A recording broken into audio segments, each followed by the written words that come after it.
Le cloud, bah, c'est super pratique. On peut avoir beaucoup de capacité de stockage, beaucoup de capacité de calcul de manière presque infinie. Hein. Tant que tu as de l'argent à l'infini, bah, tu peux avoir autant de machines qu'à l'infini. Et c'est ce que le gouvernement américain, en particulier les militaires, ont bien compris et ils adorent le cloud. Et ils adorent tellement le cloud que, en fait, Amazon leur a fait leur propre cloud, pour que vraiment il n'y a aucun moyen que, tu vois, il y ait des interférences entre le cloud normal et le cloud gouvernemental. Et donc, bon, les militaires, eh ben, ils sont habitués à avoir, tu vois, de la patate à dispo tout le temps. Sauf que, bah, il y a certaines situations, comme par exemple quand ils sont à l'autre bout du monde en train de sauver le monde, ou sur un bateau, ou des choses comme ça, où tu vois la connexion elle est pas forcément super top. Ils ont plus le cloud. Sur le bateau au milieu de la mer, bon peut-être t'as la connexion satellite qui marche quand il fait beau, tu vois, mais sinon c'est pas terrible. Et donc bah, dans ces situations-là, il leur fallait une solution, et donc Amazon à la rescousse ramène le Snowball. Comme il est utilisé dans des cas vraiment extrêmes, hein, en situation de combat ou sur des navires de bataille, des trucs comme ça, c'est du solide. Ils ont fait plein de tests de vibration, de choc, tout ça, et jusqu'à même aller faire des tests d'explosion. Ils ont pris ce serveur, ils l'ont mis sur une espèce de barque, là, et puis ils ont mis 300 kg d'explosifs en dessous de la barque, et puis après ils ont regardé si le truc marchait encore. Donc voilà pourquoi ce serveur résiste aux explosions, et c'est un serveur Amazon qui te ramène le cloud chez toi, à domicile, dans le confort de ton foyer. Mais c'est pas forcément, tu vois, en situation de guerre ou quoi, ça peut être aussi pour n'importe quelle entreprise qui a besoin de migrer ses données dans le cloud, parce que là, ici, on a 100 Tera sous le capot. Ça peut servir si, par exemple, on est une entreprise, on a notre data center, où on a, tu vois, on a loué des serveurs ailleurs, mais on veut passer sur Amazon, mais on a énormément de données à bouger, et ben on peut commander un ou plusieurs de ces trucs-là. Hop, ça arrive chez nous. On le branche dans notre data center à nos serveurs directement, on fout tous nos données dedans, et puis dès qu'on a fini, hop, on le rend à UPS, UPS il le ramène chez Amazon, Amazon il le branche, hop, dans le cloud, puis par magie, on a toutes nos données qui se retrouvent dans le cloud. Mesdames et messieurs, je vous présente aujourd'hui, avec 80 Tera de stockage utilisable, une consommation de 300 watts, un poids de 22 kg, un système d'exploitation inconnu et inaccessible, et un taux de transfert jusqu'à 14 Go par seconde. Veuillez accueillir Snowball Edge Storage Optimized. Donc on va faire un petit tour du propriétaire, je vais vous montrer comment ça marche, à quoi ça ressemble, c'est quoi les specs et combien ça coûte aussi, parce que je sais que ça vous intéresse. Et donc on va commencer par le haut. Alors ici on voit qu'on a des petits dessins, il suffit juste d'appuyer ici, de tirer et bah on a une trappe qui s'ouvre ici. Et donc en fait ici, c'est là où il y avait le câble d'alimentation qui était bien accroché dans des petits scratchs. Et donc on voit ici que bah tu vois, tu as quand même un petit joint, que la porte est assez épaisse et puis tu vois que ça continue quand même assez profond. Donc déjà on voit, tu vois, que il y a quand même une sacrée épaisseur pour protéger ce qu'il y a là-dedans. Tu vois aussi la gueule des espèces de verrous là, tu comprends. Ici, c'est le shipping label, le sticker UPS, tu sais, pour savoir c'est quoi l'adresse, où ça va, nanana. Et en fait, la particularité, c'est que c'est pas du papier, c'est un e-reader, c'est un Kindle en fait qui est en dessous. Donc tu sais, les liseuses là, les trucs en e-ink, et bah c'est ça qu'il y a dedans. Et ça leur permet de mettre à jour le shipping label, donc ça permet de le changer. Ça permet qu'il s'abîme pas pendant le transport, tu sais, si il se salit ou s'il s'arrache, tu vois comme ici, celui-là il a un peu commencé à s'arracher. Et ça permet de pas se tromper, parce que moi j'ai pas besoin de savoir c'est quoi l'adresse du data center ou quoi, ou je peux pas me tromper. Et c'est parce que c'est eux qui contrôlent ça, le truc s'est mis à jour. Donc avant ici il y avait mon adresse, maintenant il y a l'adresse du data center d'Amazon où ça va aller, et donc c'est eux qui contrôlent 100% du truc. À un moment le truc était débranché, il était genre minuit, un truc comme ça, 23h, et le truc s'est allumé tout seul et s'est rafraîchi, et au lieu de mon adresse, bah, t'as l'adresse de retour qui s'est mis à jour. Donc en gros ça élimine toute possibilité de se tromper ou qu'il y ait des problèmes avec les shipping. Et quand t'as 100 Tera de data dans la boîte, la dernière chose que t'as envie, c'est que y a des pertes, le truc se perd chez UPS, tu vois. Donc vraiment, tu vois, Le truc, il arrive comme ça. Il arrive pas dans une boîte ou quoi que ce soit. Le livreur du PS, il arrive, il l'a dans la main, il le tient par les poignets et il te le donne et puis c'est fini, tu vois. C'est vraiment, ça, c'est le premier truc qui m'a un petit peu surpris. Tu sais, on est habitué aux boîtes Amazon ou quoi, mais là, non. Le truc, c'est sa propre boîte et puis on peut pas vraiment l'ouvrir ou rentrer à l'intérieur. La deuxième action à faire, c'est d'ouvrir les portes sur les côtés. Donc on a deux petites portes ici sur les côtés et donc c'est le même type de porte. Donc il suffit, hop, d'ouvrir, pousser. Là, on voit ici qu'on a aussi un petit diagramme qu'il faut ouvrir les deux portes et puis brancher au power et tout. La porte ici, elle s'ouvre et elle rentre. Chut, très pratique. Et donc, les amateurs de connectique apprécieront la présence de port USB-C. J'aime quand ils disent ça dans les tests de gadgets, comme s'il y avait des amateurs de connectique. En tout cas, après, on retrouve deux ports RJ45. Donc ça, c'est des ports 10 gigabits, donc 10-10. Ensuite, ici, on a un port SFP et un port QSFP, donc ça c'est pour la fibre. Donc pour ceux qui n'ont jamais vu, en fait, tu mets un adaptateur dedans, et dans l'adaptateur, tu peux mettre ta fibre, et après, c'est ça, tu as une connexion. Donc ici, on a du 30 Go et du 45 Go. Et donc, on ne peut pas faire d'agrégation de liens, parce qu'en fait, vous allez voir, on n'a pas du tout accès à la machine. Vous remarquez qu'en fait, on n'a même pas de port DVI ou HDMI ou quoi, on n'a pas de port display, on peut même pas le brancher à un écran, tu vois, pour contrôler ou quoi que ce soit. On va voir juste après comment on a accès aux configurations, etc. Donc évidemment, on ne peut pas configurer de l'agrégation de liens. Par contre, on peut faire écouter la machine sur plusieurs des ports en même temps, et donc on peut additionner. Donc ça veut dire qu'on peut avoir 10, 10, plus 30, on a 50, plus 45, on est à 75 gigabits par seconde. Donc je doute qu'on puisse transférer à 75 gigabits par seconde, parce que après, il faut que les disques qui soient dedans, ils tiennent la route, quoi. Par contre, je pense que, tu vois, si on a un port 45, j'imagine que ça doit aller autour des 45 gigabits en termes de débit. Évidemment, moi, je peux pas tester, parce que je peux pas vraiment... j'ai pas de routeur 45 gigabits. Juste ici, on retrouve le port d'alimentation. Le truc est pas non seulement solide physiquement, c'est aussi solide au niveau de l'alimentation, parce qu'on a un UPS, donc UPS pas le shipping, mais UPS Uninterruptible Power Supply. Donc en fait, le truc, même s'il se débranche, ou même si le courant qui est dedans est de mauvaise qualité, il y a des baisses de tension, il y a des pics de tension, des surtensions, des trucs du style, et bah la lime qu'il y a ici, elle va nettoyer le courant, et puis même le truc, tu peux limite le débrancher et le rebrancher pendant 20 secondes, et le truc il s'éteint pas, quoi. De l'autre côté, on a la même type de porte qui s'ouvre comme ça, tac. Donc en haut, on avait un Kindle, un e-reader, et là ici, on a un Amazon Fire. Donc en fait, c'est l'espèce de petite tablette là, d'espèce de mini iPad pas cher d'Amazon. Ils ont intégré ça carrément dans le devant de la boîte, et c'est avec ça qu'on va pouvoir contrôler, parce que vous vous souvenez, on peut même pas brancher un écran ni un clavier derrière, et donc c'est avec ça qu'on va pouvoir contrôler, par exemple si on veut configurer le DHCP ou une adresse IP fixe ou quelque chose comme ça. Je vais vous montrer juste après. Et on a enfin ici le fameux bouton Power pour pouvoir allumer la machine. C'est à peu près le seul bouton, en fait c'est même le seul bouton qu'on a sur la machine. Et d'ailleurs, pour revenir sur la solidité du truc, bon déjà tu vois qu'il y a une bonne épaisseur, et tu vois qu'il y a une espèce de mousse, tu vois, à l'intérieur, qui continue même jusqu'à derrière la tablette, pour pouvoir protéger tout l'ordi, tout le serveur des éléments et des explosions. Alors de toute façon, je vous conseille de baisser votre son dans 3, 2, 1...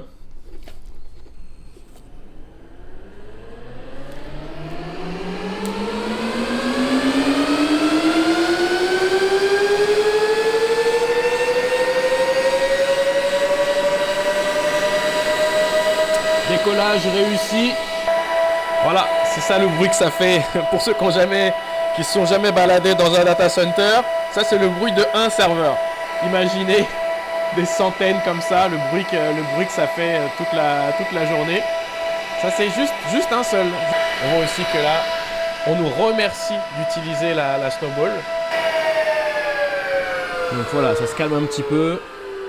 Atterrissage en cours. Voilà, c'est bon.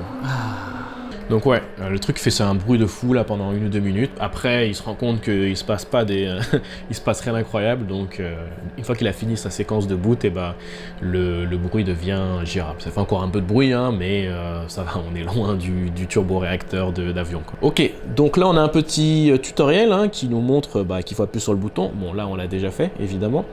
Et puis ensuite, il doit démarrer. Donc là, ça, on a attendu, ok, très bien. Et puis après, c'est là où on va avoir le petit truc de setup. Et on va faire skip, hop. Donc là, il nous dit starting up your snowball H. This may take a number of minutes. Donc un number, je sais pas c'est combien, mais c'est plusieurs minutes, j'imagine. Donc là, maintenant, une fois qu'il a fini de démarrer, on est sur l'écran d'accueil, entre guillemets, et là, ça nous dit qu'on a le service Amazon S3, parce qu'en fait, il y a plusieurs types de machines. Celle-là, c'est la Storage Optimized, donc elle fait que du stockage, pour pouvoir stocker sur S3, mais il y en a qui font du compute, pour pouvoir exécuter des machines EC2, ou des lambda, ou des trucs comme ça. Donc peut-être qu'on commandera les autres machines si vraiment vous adorez cette vidéo, donc on verra. Et donc là pour l'instant on a juste le service S3, il y a marqué locked, donc bloqué, et puis ça nous dit juste en haut the snowball edge is locked for unlocking instructions, see online, nanana. On va voir juste après, je vais vous montrer comment le débloquer et pourquoi est-ce qu'il est bloqué. Ensuite on a un petit onglet connexion, donc là qu'on va dedans, on appuie sur l'écran tactile, c'est là tu vois où on voit les connexions RJ45 en 10 Go, en 25 et en 40, et c'est là on peut les configurer, on peut dire est-ce que je veux une IP statique, est-ce que je veux du DHCP. Donc là par exemple moi je vais dire que pour mon RJ45 je veux être en DHCP, je veux que mon routeur lui file une IP, je veux pas me prendre la tête, et je fais apply, et puis là il passe en DHCP, et puis il va se faire assigner une IP, et puis il va me donner quelle IP il a eu quoi. Et là maintenant quand on update, on voit qu'il a récupéré une IP, donc 0.27, et puis voilà, il donne toutes les infos, il a récupéré une IP du DHCP. Donc on a vu que ma boîte elle était lockée. Pourquoi est-ce qu'elle est lockée? C'est parce qu'en fait c'est une question de sécurité. On veut pas que quelqu'un intercepte mes données. Il va y avoir 80 Tera de données là-dedans, le truc va se balader, je vais le donner à un mec du PS, qui va le mettre dans un camion, qui va le donner à son collègue, qui va nanana, le truc peut être accédé physiquement par n'importe qui. Donc il va falloir être le plus parano possible niveau sécurité, parce qu'on peut pas juste mettre un firewall et puis, tu vois, être tranquille. Donc au moment où je crée cette boîte-là, ça va me créer une paire de clés avec KMS, qui est un outil, qui est un service sur Amazon qui sert à gérer les clés de manière vraiment hardware très très sécurisé. Donc il y a une clé privée qui elle va jamais sortir du cloud Amazon, et une clé publique qui elle va aller dans le Snowball. Ensuite ils prennent le Snowball, ils me l'envoient, le truc se balade, blablabla, je le reçois chez moi, je le branche au courant. Là, il est bloqué. Il est bloqué avec un code qu'il n'y a que moi qui peut accéder, qui est dans mon interface Amazon, ce qui fait que si quelqu'un l'intercepte au passage, il peut pas l'allumer, il peut pas le débloquer, donc il peut pas vraiment mettre des données dessus. Ensuite, moi je le reçois, moi j'ai le code de déverrouillage, donc je le débloque, je vais pouvoir mettre des données dedans. Quand je mets des données dedans, les données elles sont non chiffrées sur mon ordinateur, elles rentrent dans la boîte toujours non chiffrée, et c'est à l'intérieur du serveur que les données vont être chiffrées avec la clé publique que j'ai créée dans le cloud. Et donc les données qui restent dans la boîte, elles sont chiffrées. Une fois que j'ai fini de mettre toutes mes données, je l'éteins, donc il est reloqué, donc personne ne peut se connecter dessus, fouiller quoi. Et en plus de ça, les données sont physiquement chiffrées dans les disques durs. Donc même si quelqu'un intercepte la boîte, l'ouvre, puis essaye de récupérer les disques durs pour pouvoir fouiller dans mes données, il peut pas parce que les données vont être chiffrées avec une clé privée, la clé de déchiffrement. Elle est toujours dans le cloud, et puis personne n'y a accès. Donc le truc continue son petit chemin, il retourne dans le cloud d'Amazon. Là, Amazon, hop, ils mettent les données dans S3, et il n'y a que à ce moment-là que moi je peux utiliser KMS, donc la clé privée, pour pouvoir déchiffrer les données une fois qu'elles sont dans le cloud. Et donc il n'y a pas de risque pendant tout le trajet qu'à l'aller ou qu'au retour, la boîte soit interceptée. Et c'est possible que la boîte soit interceptée, mais c'est impossible qu'on puisse mettre des mauvaises données dedans ou récupérer des données que moi j'ai mis dedans. Donc comment je fais pour débloquer ma grosse boîte? Je vais dans ma console Amazon, là où j'ai l'habitude, et j'ai AWS Snow Family, dans la liste d'1 milliard de services d'Amazon, il y a le service Snow Family, parce qu'il y a plein de devices Snow, celui-là c'est le Snowball Edge Storage Optimized for Data Transfer, c'est le nom complet du truc. Et on voit que j'ai créé une tâche, donc une tâche c'est juste leur nom qu'ils donnent quand tu demandes un Snowball, et donc on voit l'état d'avancement, donc on voit que j'ai créé la tâche, ils m'ont envoyé l'appareil, blablabla, et donc il est livré à mon adresse. Si je fais afficher les détails, dans les informations d'identification, c'est là où je retrouve mon fameux code de déverrouillage et un fichier manifeste pour pouvoir le configurer et puis le débloquer correctement. Et donc pour l'utiliser, je vais dans mon PowerShell. Pour la première fois que vous voyez du PowerShell sur CocoAdmin, on peut le faire sur Linux aussi, c'est juste que c'était plus simple pour moi de le faire comme ça. On va utiliser l'utilitaire de setup de Snowball, et une fois qu'on l'a téléchargé et installé, on va le configurer pour qu'il sache quoi faire, et donc on va lui dire juste configure, donc Snowball Edge configure. On va lui donner le chemin vers le manifeste que j'ai téléchargé, donc là je l'ai déjà fait, mais en gros c'est le nom du manifeste. On va lui donner notre fameux unlock code. Donc là, il ne vous le met pas, mais on voit que B5F, tu vois, c'est celui que j'ai ici. Et on va lui donner un endpoint, parce que forcément, là, il communique avec lui par le réseau, et donc il faut qu'il puisse le trouver. Et donc son adresse, c'est 192.168.0.27, c'est l'adresse qu'on voit ici. Une fois qu'on a fait ça, là, notre utilitaire, il est configuré pour communiquer avec lui, et ben, on va pouvoir l'unlocker. Et comment on l'unlock? Avec la commande unlock, Snowball Edge unlock device. Et donc là, il se connecte, vas-y, s'il te plaît, unlock, et hop, ça me dit, the Snowball Edge device is unlocking, blablabla. Et donc maintenant, si on vient sur Edge ici, on voit que notre service S3, là où il y avait marqué locked avant, et ben il y a marqué ready to go. Maintenant qu'on a fait ça, on va utiliser S3 pour pouvoir uploader des fichiers ici. Donc le même WSCLI S3 qu'on utilise pour pouvoir mettre des fichiers dans S3 d'habitude, sauf qu'on va le reconfigurer pour que, au lieu de taper sur S3 sur Internet, sur les vrais serveurs de S3, on va lui dire, tiens ici en local, il fait chaud, il fait bon. Et donc pour le coup, le AWS CLI c'est un autre utilitaire qu'on va devoir configurer, et puis le AWS CLI, ça marche avec des clés d'API, hein, c'est une API. Et donc là on a l'URL, 192.168.0.27, mais il nous faut les clés d'API pour pouvoir faire des commandes S3 dessus. Et donc on va faire une petite commande ici, list access keys, qui va nous donner la liste des access keys en gros. Et ensuite, on va faire get secret access keys, et on va lui renseigner l'access keys ID qu'on a récupéré ici. Et là, ça va nous donner, pour mon Snowball Edge, mon access key ID et mon secret key ID. Donc ça, si vous avez déjà utilisé Amazon, vous devez être familier avec ça. Elles sont un petit peu plus longues que d'habitude, mais bon, voilà, je peux vous les montrer, il n'y a pas de problème, vu que c'est les clés. Vous n'êtes pas dans mon réseau local, du moins, j'espère. Une fois qu'on a ça, on va pouvoir passer sur notre AWS CLI. Donc là, pour le coup, moi, je l'ai configuré dans Linux parce que j'ai plus l'habitude, je l'ai déjà là-bas. Et donc, pareil, ici, on va faire un configure, mais cette fois-ci, on configure notre AWS CLI, pas l'utilitaire Snowball Edge, hein, l'utilitaire AWS qu'on utilise pour faire tout et n'importe quoi sur AWS. On va lui dire le configurer, on va créer un nouveau profil qui s'appelle Snowball, pour pas pouvoir, tu vois, écraser, si j'avais déjà des profils avant pour utiliser Amazon, ce qui est le cas. On va rentrer notre access key ID que tu vois qu'on a récupéré de l'autre côté. Tu vois, c'est ça, là, il finit par WOM, et l'autre a fini par MNMI. Bref, t'as capté. Donc on lui dit OK, on lui donne une region name. Donc là, tu vois, dans Amazon, il y a plusieurs régions. T'as, par exemple, t'as Paris, t'as Londres, t'as la Virginie, t'as New York, t'as plein de régions différentes. Mais là, il n'y a pas de région, on n'est pas dans le cloud. Donc la région, on doit l'appeler Snowball. Puis là, le format de retour de ce que ça va te donner, le WSCLI, tu peux choisir soit JSON, soit texte. Et là, c'est bon, on a configuré notre AWS CLI. Et donc, maintenant, on va pouvoir uploader des fichiers dedans. Voilà, donc moi j'ai un paquet de fichiers, hein, j'ai plus beaucoup d'espace sur mon disque, j'ai presque 500 gigas de vidéos, et donc je me suis dit, bon bah on va les mettre, on va profiter qu'on a un petit 100 Tera ici pour mettre un demi-Tera, au moins mettre quelque chose. Donc on va prendre au hasard une des vidéos de la formation d'Ansible, parce que c'est des vidéos qui sont assez longues. Là on a un 3 Go 8 pour commencer. Puis ouais, au passage, bah, cette vidéo elle est pas sponsorisée par Amazon, pas parce que je voulais pas, au contraire, mais elle est sponsorisée par Cocadmin, par moi-même. Et donc, si vous aimez la façon dont j'explique, et puis si vous voulez apprendre Docker ou Ansible, je vous conseille très fortement d'aller regarder dans la description. J'ai eu que des retours positifs pour l'instant, donc je suis pas mal sûr que vous allez aimer ça. Et donc, si on revient ici, et qu'on fait par exemple un S3ls, c'est la commande de base pour lister ce qu'il y a dans un bucket S3, et on donne ici le bucket, donc on a mon bucket s'appelle Cocadmin, parce que c'est comme ça que je l'ai appelé, et bah ça va me lister ce qu'il y a dans mon bucket, et là en ce moment, bah, il y a un fichier que j'ai fait la dernière fois pendant le live pour le test, et si je veux faire un transfert, je vais faire la commande AWS S3 CP, pour pouvoir copier, je lui passe mon profil Snowball, parce que c'est le profil qu'on a configuré tout à l'heure, je lui passe mon endpoint pour qu'il sache où appeler, et qu'il n'aille pas essayé d'appeler Amazon.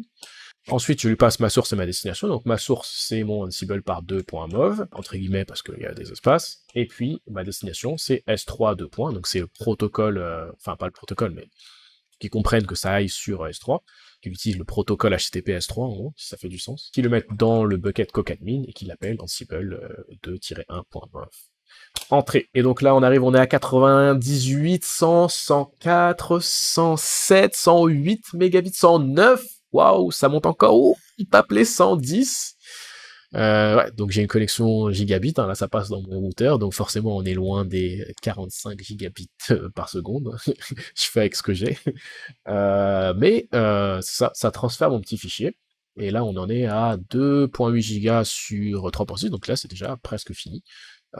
Ça va, ça tabasse. Hein. Donc comme je vous disais, on peut pas vraiment faire d'agrégation de liens, même s'il y a plusieurs interfaces. Par contre, ce qu'on peut faire, c'est qu'on peut brancher plusieurs machines ou plusieurs serveurs sur chacun, enfin un sur chacun des ports de la machine, ce qui fait qu'on va pouvoir utiliser le taux de transfert de chacune des interfaces de la machine. Une machine ne pourra pas forcément utiliser toute la bande passante, mais plusieurs pourront utiliser les différentes interfaces pour pouvoir rentrer les données dans ma boîte. Donc là, j'ai mon fichier dans ma boîte. Si je refais mon S3LS, hop, et maintenant j'ai deux fichiers. J'ai le test que j'ai fait pendant le live et le fichier que je viens de pusher sur S3. Donc maintenant, il me reste plus que 490 gigas à pousser dans ma boîte, et puis on va pouvoir la renvoyer à Amazon. Et donc, combien ça coûte tout ça? Combien ça coûte un serveur qui résiste aux explosions? Et le serveur, je l'ai pas acheté, hein, c'est une location, tu vois, Amazon, il te l'envoie, mais tu dois leur rendre. Donc pour celui-là, le Storage Optimize machin, il coûte 300$ pour 10 jours. Ça comprend le shipping aller et retour, donc pour le rendre, j'ai pas besoin de payer les shipping non plus.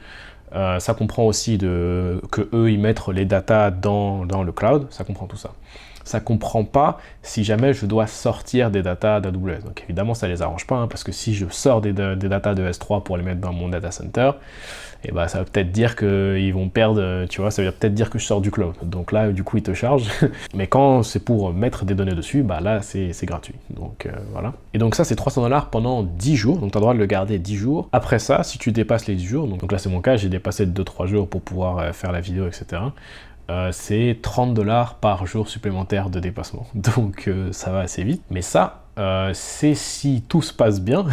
S'il y a quelque chose qui se passe mal, si je sais pas, il disparaît, il est perdu, volé, détruit, je sais pas, il y a une trop grosse explosion et donc il a un problème, et là c'est 12 500$ dans ma gueule. Donc là ça fait un petit peu mal, je vais essayer de pas trop, tu vois, je vais essayer d'en prendre soin, j'en ai pris soin jusqu'à présent. Donc ouais, 12 500$ US, ça fait mal, ça fait peut-être comme 10 000 €, quelque chose comme ça.